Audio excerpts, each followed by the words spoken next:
Well, good morning, everyone, and good evening. Thank you for being here and giving us your attention and time. What I want to do is talk a little bit about the relationship between digital media and identity making, specifically among migrations, and how migrants are often represented in the media. And sometimes we may think of social media as an opportunity or place where migrants can use the platform to represent themselves in a more positive fashion. And I think our study here in this chapter of the book that we're here presenting complicates that idea a bit. And so we maybe be a little bit more hesitant about fully embracing some of these digital technologies. So a little bit of background and just context of where I live and work. I'm also a scholar on the border.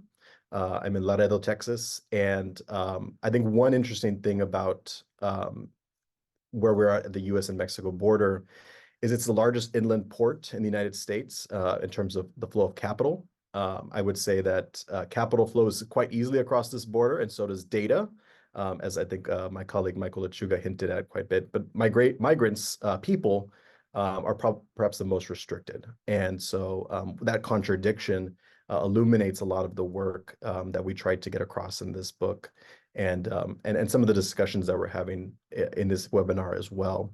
One thing I want to point out is that last year, speaking of the promise of technology, quote unquote, the Center for Border Protection, CBP, instituted the use of an app essentially to meter the asylum seeking process for folks on the other side of the border. Like any technological product, it has a lot of limitations. It's wonky, right? It might, close on you all of a sudden when you're doing an application.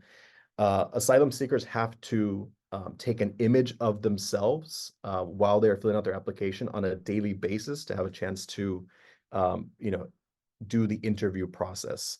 And so this replaces a kind of informal system called La Lista that migrants were using on the Mexican side of the border to meter in who would have a chance based off when they arrived to go and talk to US agents. And so this is another sort of example of the technological incursion that into migration that also functions as a type of border which controls migration. So I wanted to give you that sort of background of where we're at, also mentioning sort of the technological aspects so that we can segue into some of my chapter. Just to briefly mention, our chapter that I'm going to speak on comes from our edited volume, Migrant World Making, just so you're aware of that's what we're talking about, published by Michigan State University Press. And in the book, we're really trying to tease out three main tensions that exist in contemporary migration and communication. So I'm going to offer the definition we developed throughout the book after looking through all the chapters that were submitted. We view migrant world making as a phenomenon of materially and discursively constructing a home place by creating a network of communication tools and strategies to navigate the tensions, contradictions, transnational.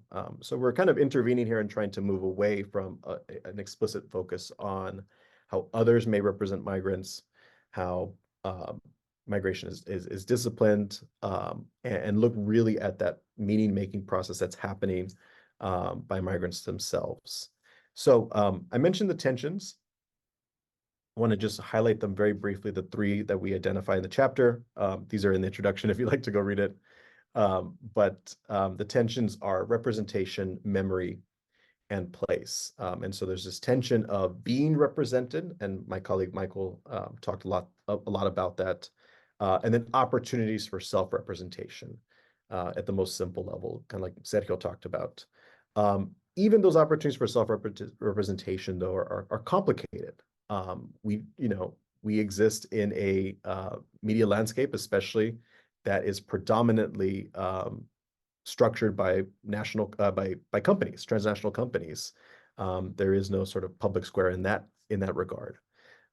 We also discuss memory, the pain of being there and remembering and forgetting, also the new place, and trying to make a home of where we are, but also remembering part of where you come from. But I'm going to really focus on representation here. So if you were to Google refugees, I think what I did was I Googled Syrian refugees. This is what Google will return to you in terms of their image search. Um, so these are real representations, right, of pain and suffering through the migration process. But we can also, argue, at least from our perspective as communication scholars, that they visually communicate a type of otherness of migration that then has the impacts, like my colleagues were saying, of making migrants aliens, and making them others, and making it much more easily, as the first speaker mentioned, to institute these inhumane laws, right? So this is at least very common in the mass media, but is also, there's a lot of translation and overlap to the online and social media. So what we did in our chapter was try to look at what opportunities were there on Instagram, um, under two big hashtags, migrant caravan and caravana migrante, to see if there was an opportunity and what it looked like for migrants to represent themselves on this platform. Again, I think we hold out a lot of hope sometimes, that with new and social media, that it represents this great promise, to change narratives, to push back, and in some ways it can. But I think what we found with this study is that there are just platform politics, or there's ways in which Instagram is made and used that certainly constrain that migrant representation. And so we'll talk a little bit about that in a second. So we wanted to explore those two hashtags, like I said, in English and in Spanish. We wanted to see how not only the hashtags are a space for representation, but how Instagram also shapes that representation back. And that's kind of a specific orientation that me and my co-author have in this study, with the ultimate goal of trying to figure out and get a sense of how does the design of the platform also function as a type of technological border, a virtual border in a lot of ways. Um, as as I was listening to the first presentation, I was reminded of how sometimes we accept borders as these natural things out there, and I think a perspective from border studies that's really effective is thinking about how they also function to create migrants, discipline labor, to divide up labor forces, to do these kinds of things, if you take it from sort of a political economy perspective. And as I've gone through this piece and reflected on it, I think it also am really thinking through how does online new media do that same thing? How does it border migration? And since many of these companies are US based, or have a lot of transnational linkages to other countries as well. So in terms of online representation of migrants, it isn't too much different from what we might see in mass media.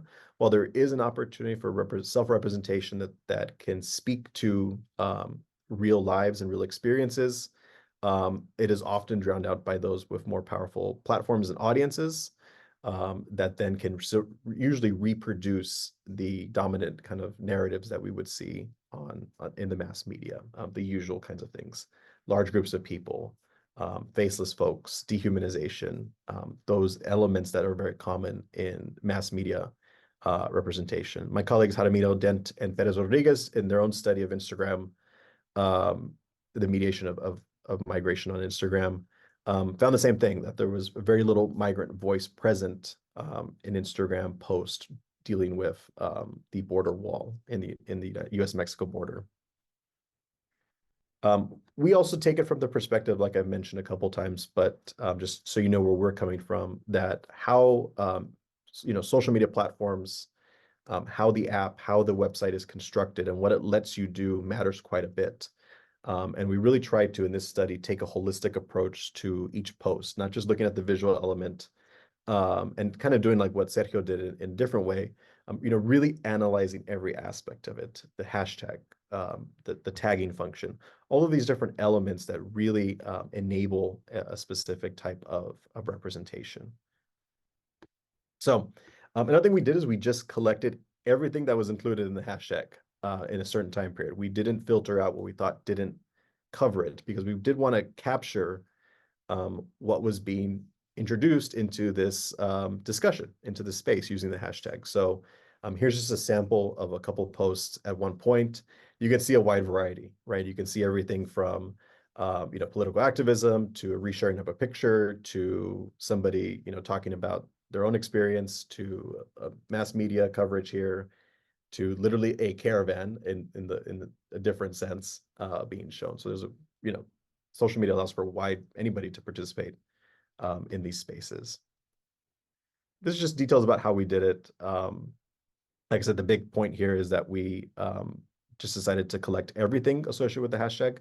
Can't be confident because of the politics of the platform that we did get everything. And that's one complication of using social media for studies. But we ended up deciding to randomly sample 50 posts from each language just because of the number of posts that we collected. So let me just talk through a little bit of what we found to wrap up.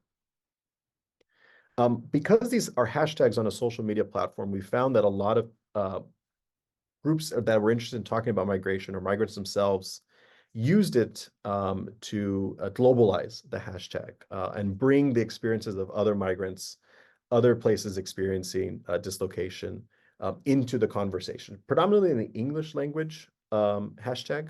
And so there was a connection of hashtags to posts to the Greek and Turkish border or migrants in India, for example. English also saw much more of people intervening into the discussion or who were sort of against migration, in terms of right-wing political movements and using it to get their own audience and clout from it. As other folks have said, Linda Alcoff talks about the problem of speaking for others. We found that as well. In many cases, it wasn't migrants doing the representation themselves, but either artists presenting their art for galleries using Instagram to promote their own work, or organizations speaking on behalf of migrants. And this gets at what we call the aesthetics of otherness. We define it as the result of the interaction between the user's selection on the platform and what the platform can do, the affordances. And this creates that gap between the other and the user. Veronica, do you have about 3 minutes? Arthur, you have 2 more minutes. 2 minutes, got it. And so we can see this in a couple of the posts. In some cases, like here on the left, you have a representation by others of a migrant story. In this case, it's probably a better post because their names and stories are featured, even if they may be changed slightly for privacy's sake. In other cases, we see this phenomenon of artists using migrants as a subject of the photography to draw attention to their gallery features or the work that they're doing. And if you look at the hashtags on them, and I'll have one in a second, it really gets at that idea of promoting, of self-promotion among them. On the right here, rather, you can see an example of somebody intervening into the hashtag to add their own sort of right-wing political discourse about migration. Here's an example of the connection, the globalization of the hashtag and connecting one migrant experience in one particular place to the larger experience. Partly this is because, it does connect the experience and may also raise the attention of it, which is certainly the goal of social media. This last one here, I know is quite almost horrific, I would say. It even draws upon horror movie genre kind of images. And I think Michael's recent book also speaks this a lot as well, and how migrants are often represented in popular culture and which genres they draw from.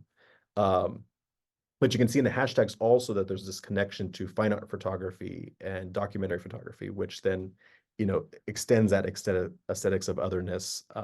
So this is what we found, and we were a little, saddened to see that it wasn't a space for a lot of representation.